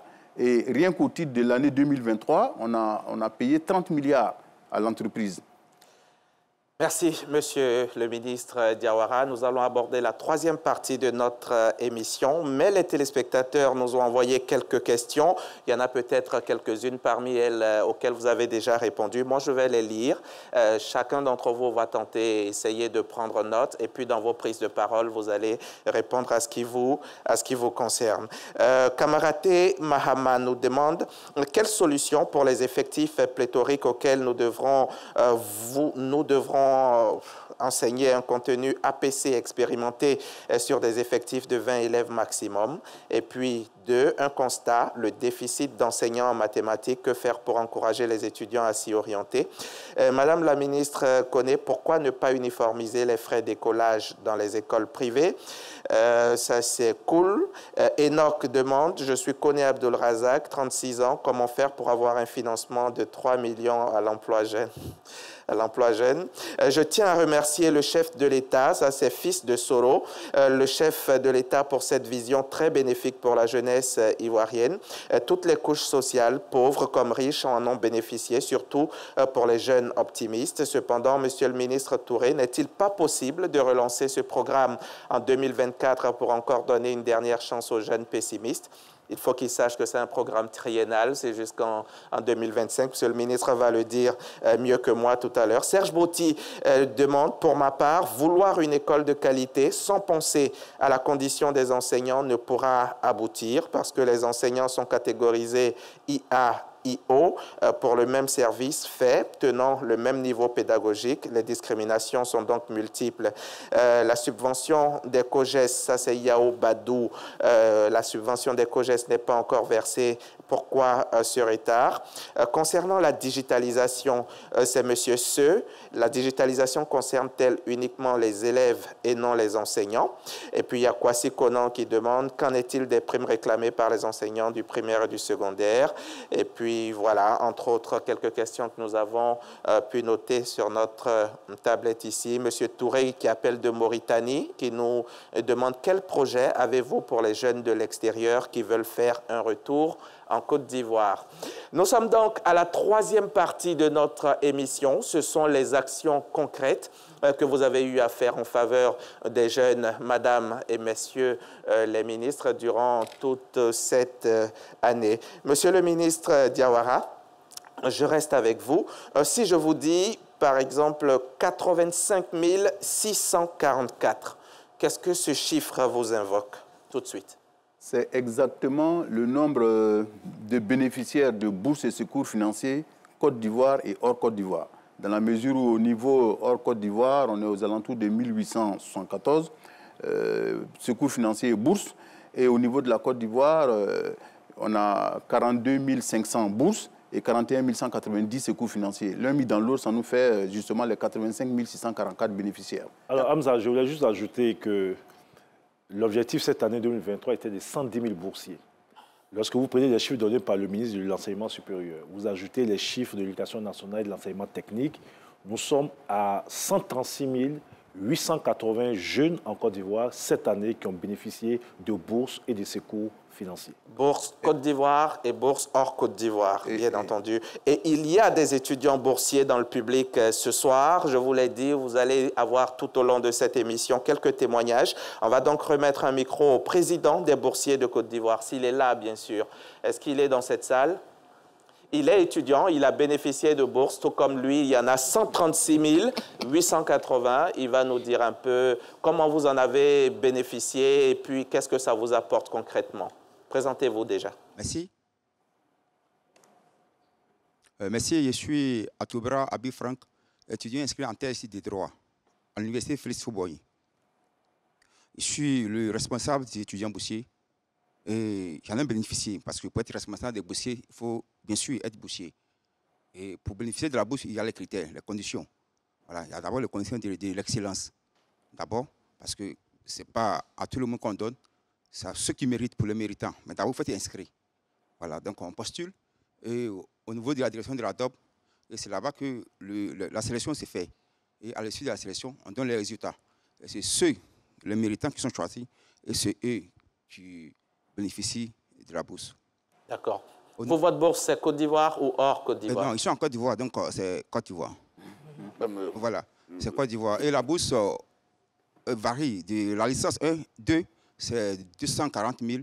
De la licence 3, le master 1, c'est 480 000. Et de la master 1, master 2 et doctorat, c'est 600 000. Et tout à l'heure, avec le chiffre que le ministre vient de donner, il y a eu une augmentation. Parce qu'avant ça, la bourse était autour de 16 000. Et c'était vraiment insignifiant pour toute la Côte d'Ivoire. Avec les plaidoyers que nous avons fait auprès du président de la République par le canal du ministre, il y a eu cette augmentation. Jusqu'à 85 000. Jusqu'à 85 000. Merci. Voilà, tout à l'heure. Actuellement, nous sommes en phase des secours financiers à plus de 41 000. Et là encore, le ministre vient de faire une faveur pour repousser encore la date pour permettre à nos camarades qui n'ont pas encore pu déposer les dossiers de pouvoir le faire pour bénéficier de cette bourse. Merci. Je voulais vraiment dire merci au président de la République et de pouvoir continuer encore parce qu'on a encore plus besoin de bourses. Merci beaucoup. Monsieur le ministre Diawara, comment on devient éligible à la bourse et au secours financier? Bon, le premier critère, évidemment, c'est l'excellence. Hein. Le premier critère, c'est l'excellence parce que je signale que, par exemple, les bacheliers qui arrivent à l'université, pour avoir la bourse, il faut avoir eu de très bonnes notes au bac. Parce que n'oubliez pas qu'on a une enveloppe budgétaire qui nous oblige à une certaine discipline budgétaire. En ce sens qu'on commence d'abord par regarder ceux qui sont déjà boursiers et qui remplissent les critères pour conserver la bourse. C'est la première étape. Donc, on est obligé de renouveler leur bourse. C'est-à-dire, pendant un étudiant qui est déjà boursier, s'il a validé l'ensemble de ses unités d'enseignement, ben, c'est l'ensemble de ses UE, on est obligé de lui reconduire sa bourse. Bon, donc, quand on a fini de faire les renouvellements, le reste de l'enveloppe, ce n'est pas compliqué. Qu'est-ce qu'on fait? On regarde ceux qui sont handicapés ou ceux qui sont dans les sciences dures, telles que les maths, la physique et autres. Ben, ceux-là, ils sont privilégiés. Ça, il ne faut pas se faire d'illusions. Hein. Ceux qui demandent la bourse, s'ils sont bons de façon systématique, quand ils remplissent les critères d'obtention donc de les UE, je parle de ceux qui ne sont pas encore boursiers, parce qu'il faut faire la part des choses. Ceux qui sont déjà boursiers, je l'ai dit, s'ils ont validé toutes les UE, on reconduit la bourse. Ceux qui demandent, en ce moment, on regarde, s'ils n'ont pas redoublé, s'ils ont déjà validé toutes les UE, de deux choses l'une, où ils sont handicapés, où ils sont dans les sciences dures telles que les maths, la physique, systématiquement, on leur accorde la bourse. Quant aux autres, même s'ils remplissent les critères, il y a des quotas qu'on fixe en fonction de l'enveloppe budgétaire. Voilà. Donc, il y a une discrimination positive en faveur quand même des scientifiques. Marquez-vous. Monsieur le ministre, vous parlez de quotas. Comment se fait le choix pour avoir les quotas qu'on doit retenir? Non, au niveau des quotas, c'est dynamique. Hein. Vraiment, ça dépend de l'enveloppe budgétaire. Voilà, ça dépend de l'enveloppe budgétaire. On fait des quotas, mais c'est vrai, c'est orienté. Il faut être sincère, c'est orienté en fonction des capacités d'absorption du marché de l'emploi. Vous savez, quoi qu'on dise, il y a des non-dits dans cette affaire. Il y a des études pour lesquelles on sait que le marché de l'emploi est plus demandeur. Donc évidemment, les étudiants qui sont dans ces filières-là sont favorisés. C'est pareil même dans les orientations des bacheliers. Parfois, c'est des non-dits.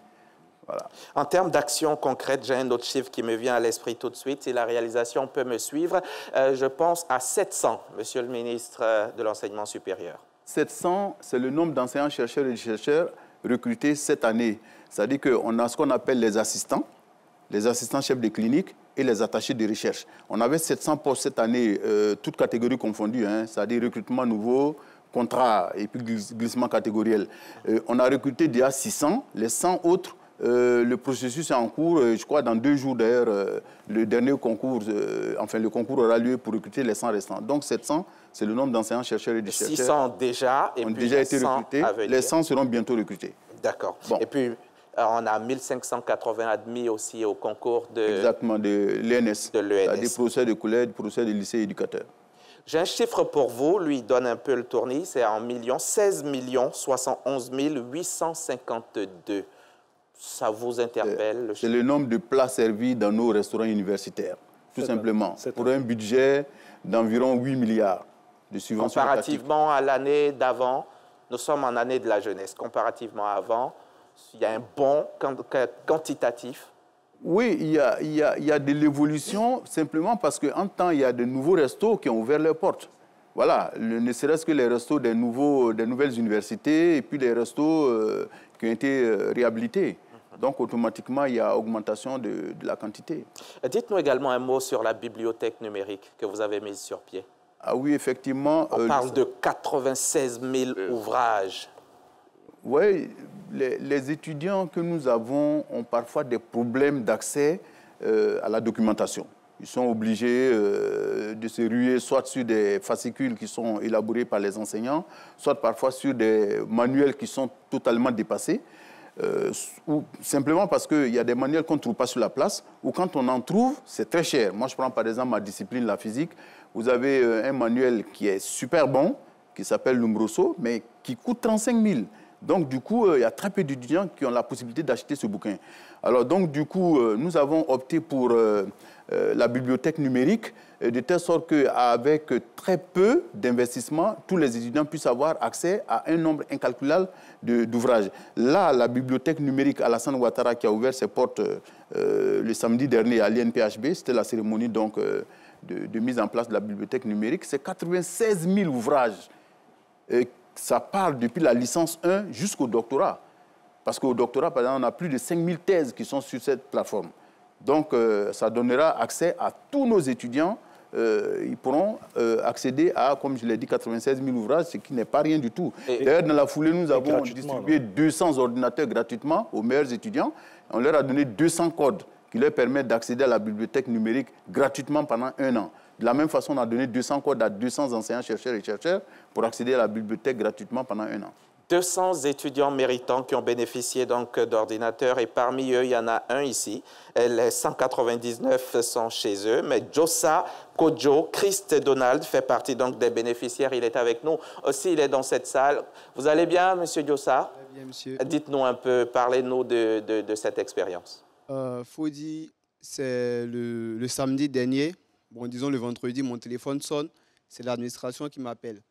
On dit, mais tu sais, tu es le meilleur étudiant de l'UFR Biosciences. Demain, il faudrait que tu sois à l'INPHB ou une remise de prix.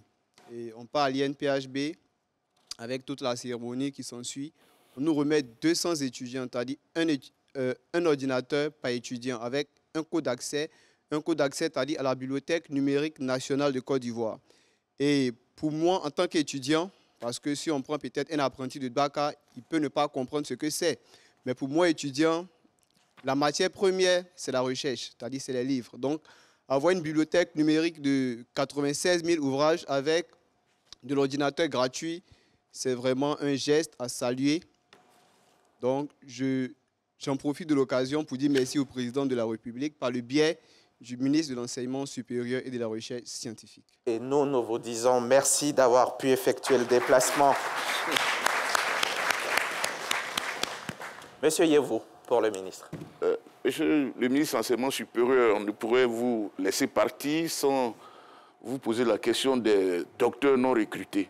Je sais que vous avez trouvé beaucoup d'arrangements avec eux, vous avez pu calmer la tension. Quelle est la situation en ce moment?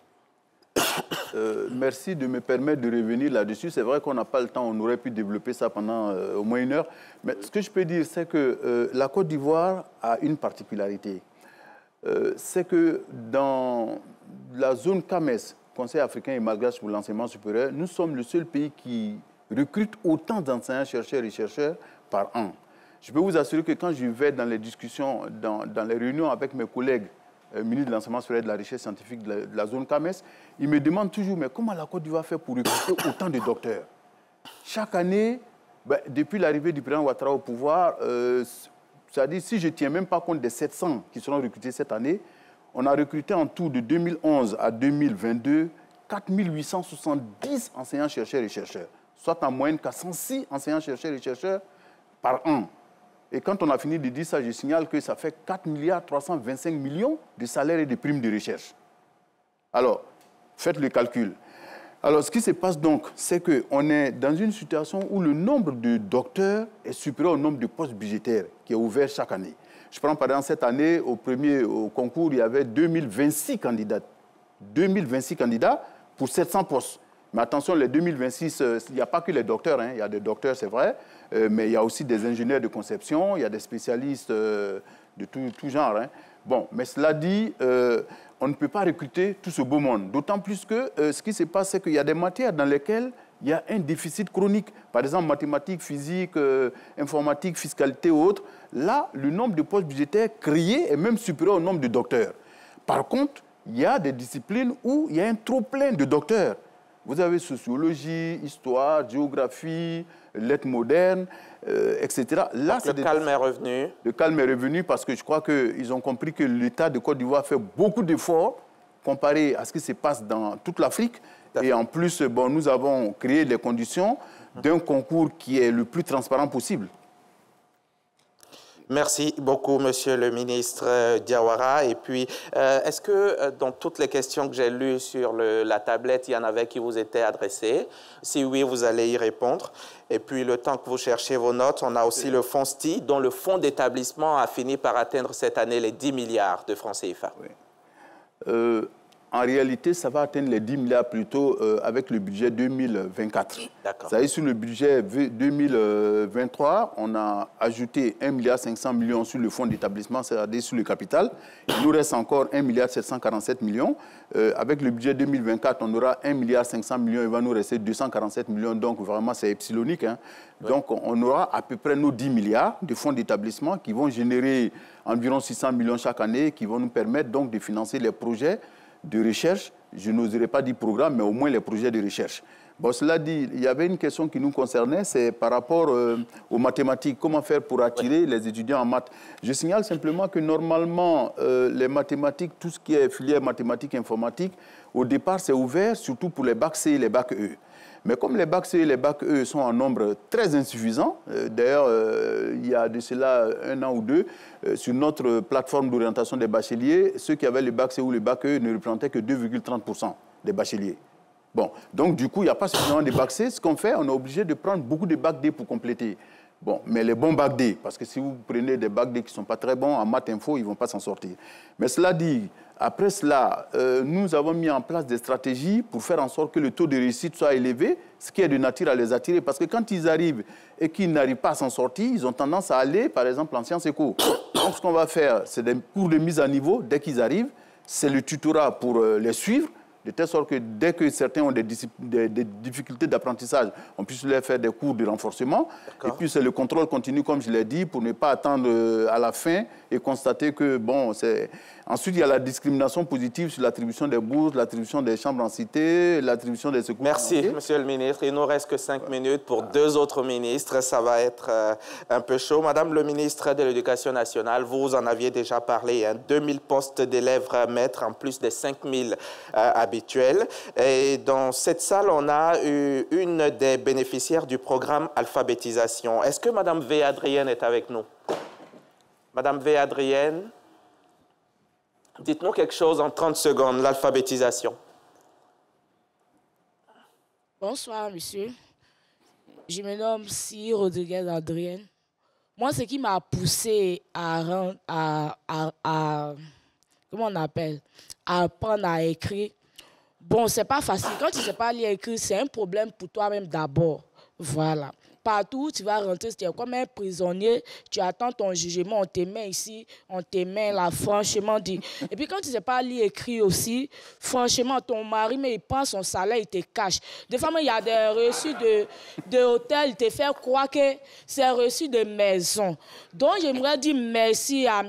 Touré, Mamadou Frédéric, de ONG État Bien, à Abidjan 4, qui m'a aidé à passer le CP cette année. C'est pas facile, mais j'ai eu mon CP. Merci beaucoup. Merci beaucoup. Madame le ministre, autre action dont vous avez déjà parlé, c'est le renforcement de capacité des enseignants, des chefs d'établissement. Vous en avez parlé, des directeurs d'école, mais il y a aussi la révision des curricula. C'est quelque chose que vous avez fait cette année. Pourquoi il était nécessaire de faire cela? Réviser les curricula pour s'adapter au monde actuel, essentiellement. Réviser les curricula pour introduire la question de l'entrepreneuriat ou améliorer la question de l'entrepreneuriat, amener nos enfants à apprendre l'entrepreneuriat et voir un peu ce qui les attend. Introduire dans les réformes de curricula, nous avons introduit la dictée, nous avons introduit les coefficients pour les mathématiques, nous avons introduit tout ce qui est créativité. Plusieurs actions sont menées en tout cas pour la... Un phénomène, Madame le ministre, les congés anticipés. On n'en a pas encore entendu parler cette année, alors qu'on est en fin d'année. Et même l'année dernière, on n'en a pas entendu parler. Est-ce à dire que c'est fini en Côte d'Ivoire? On n'entendra plus parler de ce phénomène? Je ne peux pas dire que c'est fini ou c'est pas fini, mais je note que depuis plus de 15 ans, c'est un phénomène qui existait. Et dans les 2 années, grâce à la conjugaison des efforts avec le ministère de la Jeunesse, avec le ministère de la Sécurité, avec le ministère de l'enseignement technique et de la formation professionnelle. Avec d'autres ministères, nous avons réussi à juguler la question parce que depuis 2 ans, nos élèves sont des élèves responsables. Nous avons également des enseignants responsables qui savent l'importance de l'école, qui savent l'importance du travail à l'école, qui savent l'importance du quantum horaire. Quand on respecte le quantum horaire, on est mieux préparé aux examens, on est mieux préparé au concours et on a beaucoup plus de chances de réussite. Je vous ai dit à l'entame de mon propos que nous avons l'accès, le maintien et la réussite. Tout à fait. La CAN, Madame le ministre, c'est du 13 janvier au 11 février. On va éclairer définitivement les Ivoiriens sur ce plateau. Vous répondrez par oui ou par non. Les élèves de l'enseignement général auront-ils droit à des congés CAN? Les élèves de l'enseignement général n'auront pas droit à des congés CAN. Habituellement, nous avons ce qu'on appelle le congé de février, qui dure 5 jours d'affilée. Cette année, nous avons 7 jours, mais 7 jours répartis selon les jours où la Côte d'Ivoire a un match. Merci. Vos perspectives, 2-3 mots. Continuez ce que nous avons commencé. Merci, Madame le ministre. Monsieur le ministre de la Promotion de la Jeunesse, c'est par vous que nous allons terminer cette émission. 129 000 emplois, vous l'avez dit, 14 874 bénéficiaires des dispositions de l'école de la deuxième chance, 136 000 boursiers en tout, mais il y a aussi des programmes de stage dont ont bénéficié de nombreux jeunes, Monsieur le ministre. Oui, donc 74 874 jeunes qui ont bénéficié du programme de l'école de la deuxième chance. C'est toutes ces solutions alternatives de formation, apprentissage, formation de reconversion dans différents métiers, dans le digital, le BTP, etc. Vous avez 21 500 jeunes qui ont bénéficié donc à date du programme de stage cette année. 21 500. 11 300 pour les stages écoles, donc tous ceux qui sortent du système d'enseignement supérieur, d'enseignement technique, qui ont besoin d'un stage pour valider leur diplôme, et 10 200 jeunes qui ont eu donc un stage de qualification, stage pré-emploi en entreprise. Je vais rappeler aussi qu'à travers une activité conjointe avec la ministre de l'Éducation nationale, nous avons fait une activité inédite cette année. Au mois d'août, c'est 11 190 élèves qui ont bénéficié de stages d'immersion en entreprise. L'idée, c'est de familiariser donc ces jeunes, notamment ces élèves, avec le monde du travail et les aider à mieux s'orienter dans leur parcours donc, professionnel, etc. Donc voici un peu quelques éléments que je vais mettre donc à votre disposition. Et il y a Miss JJ Emmanuela, Monsieur le ministre, hein, à propos des formations par apprentissage, les secteurs concernés et tout ça. On a Madame Miss JJ Emmanuela qui est avec nous, à qui je vais demander de prendre la parole. Elle a bénéficié d'un stage qui a abouti à un emploi. Elle est avec nous. Allez-y. Bonjour, messieurs et dames. Je vais bien redire mon parcours avec votre permission. Je suis titulaire d'une licence professionnelle en transport logistique et dans le cadre de mon insertion professionnelle, j'ai migré vers l'agence emploi jeune pour pouvoir m'insérer professionnellement. Et c'est à cette suite-là que j'ai été retenue pour le programme d'école de transit de l'entreprise AGL ex-Bolloré. Et avec la collaboration du ministère de la promotion et de la jeunesse, j'ai pu être retenue en tant que stagiaire. Maintenant, je suis agent de transit dans cette entreprise. Merci. Et c'est un CDD. Vous bénéficiez d'un CDD, un contrat à durée déterminée. Exactement. D'accord. Merci beaucoup, Miss JJ Emmanuela. Et puis, nous avons aussi Kwame Kofikan, qui, lui, a bénéficié de formation par apprentissage. Kwame Kofikan est-il là? 30 secondes. Allez-y. Bonjour à Monsieur le ministre de l'Enseignement supérieur, bonjour à Madame la ministre de l'Éducation nationale, bonjour à Monsieur le ministre de la Jeunesse.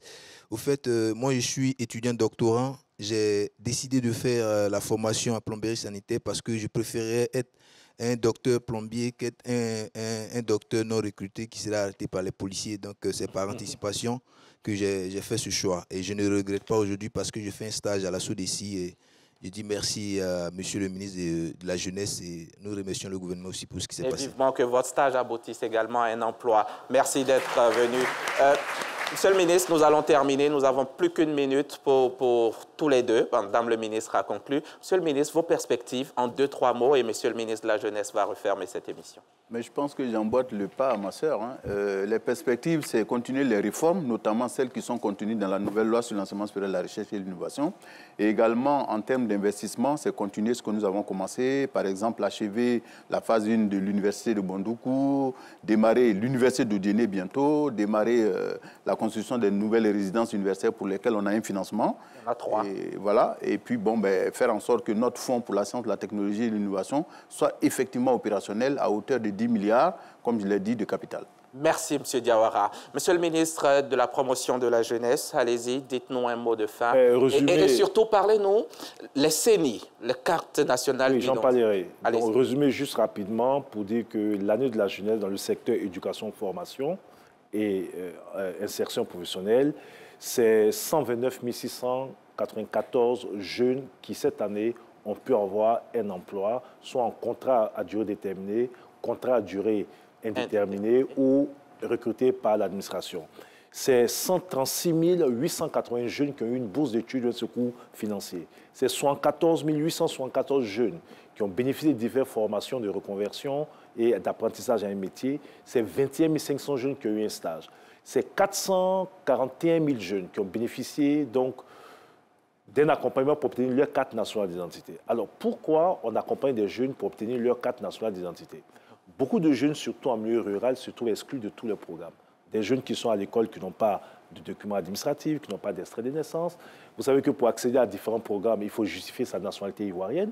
Donc, un jeune qui n'a pas de carte nationale d'identité ne peut même pas postuler pour avoir un programme de formation, ne peut pas postuler pour avoir un emploi, etc. Et donc, le chef de l'État et le chef du gouvernement nous ont l'orientation de faire en sorte qu'à l'horizon 2025, 1 million de nos jeunes compatriotes qui sont exclus totalement de tous les programmes parce que n'ayant pas de carte nationale d'identité puissent avoir une carte nationale d'identité. Et cette année, c'est un peu plus de 440 000 jeunes qui ont bénéficié donc de ces cartes nationales d'identité. Je sais qu'on aura 2 émissions avec d'autres collègues sectoriels pour aller plus loin dans le bilan, mais ce que je voulais dire à tous les jeunes qui nous regardent aujourd'hui, le programme jeune du gouvernement, c'est 2023-2025. Tous les éléments que nous venons de mettre à disposition, tous ces témoignages de jeunes, témoignages concrets, c'est pour l'année 2023. mais ce programme continuera en 2024 et continuera en 2025. Et dire que les perspectives donc sont bonnes, nous allons continuer à amplifier nos actions en faveur des jeunes, surtout dans le secteur éducation, formation et insertion professionnelle. Merci beaucoup, Monsieur le ministre. Merci, Monsieur le ministre. Merci, Madame le ministre. Merci à vous aussi, chers téléspectateurs. Merci à tous les trois d'avoir pu accepter de venir nous apporter tous ces éclairages. Le PGGouv est donc un programme d'envergure qui a fixé les lignes directrices de l'action du gouvernement pour les jeunes Ivoiriens sur la période 2023-2025. Vous l'avez certainement compris après ces 90 minutes et plus. Les 1118 milliards de francs CFA sur les 3 ans, pendant donc les 3 ans sont répartis sur les différents axes du programme, dont la réalisation des travaux de réhabilitation et de construction d'infrastructures destinées à la formation et à l'insertion professionnelle de 1,5 million de jeunes sur la période indiquée. Le ministre Mamadou Touré l'a dit tout à l'heure, la barre d'1 million de jeunes insérés est déjà touchée. À l'en croire, on n'est donc plus très loin de l'objectif. Merci à la rédaction en chef de la DMI, à toute la technique, à Marc Yavievou de Fraternité Matin et à tous ces nombreux jeunes venus ce soir dans le studio pour cette émission que j'ai pris grand plaisir, comme toujours, à vous proposer. À mardi prochain pour un autre numéro de RTI 1 Reçoit.